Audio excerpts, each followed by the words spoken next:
Le terrorisme demeure un grand défi pour le G5 Sahel, indique le président burkinabé Christian Kaboré au cours de son allocution à New York le 23 septembre 2021 à l'occasion de la tenue de la 76e session ordinaire des Nations Unies. Il laisse entendre que la stabilité du Sahel, confrontée au terrorisme, ne devrait pas être seulement une affaire des pays du G5 Sahel, mais aussi de la communauté internationale. Le gouvernement a adopté des instruments de pilotage de la politique de sécurité nationale et continue à renforcer les compétences de ses forces de défense et de sécurité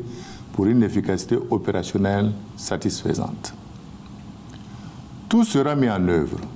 pour garantir la sécurité dans toutes les régions menacées du pays et je tiens à rassurer la communauté internationale que les opérations militaires, à l'instar de celles déjà réalisées,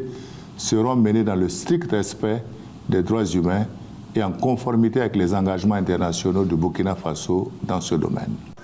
En appui aux forces armées du G5 Sahel, 13 États d'Europe et d'Afrique ont lancé en 2020 la Task Force Takboa, une opération militaire composée uniquement des éléments européens intégrés dans l'opération Barkhane. Cependant, le manque des ressources financières, l'instabilité sociopolitique de certains pays clés nuisent à la pérennisation et à la consolidation des avancées majeures enregistrées ces derniers mois.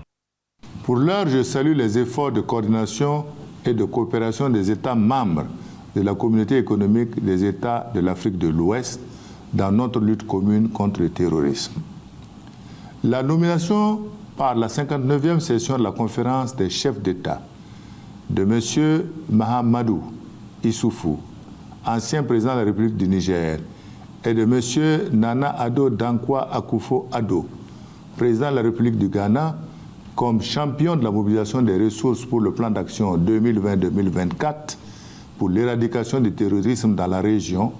est une bonne indication et constitue un acte majeur de l'engagement de la CEDEAO.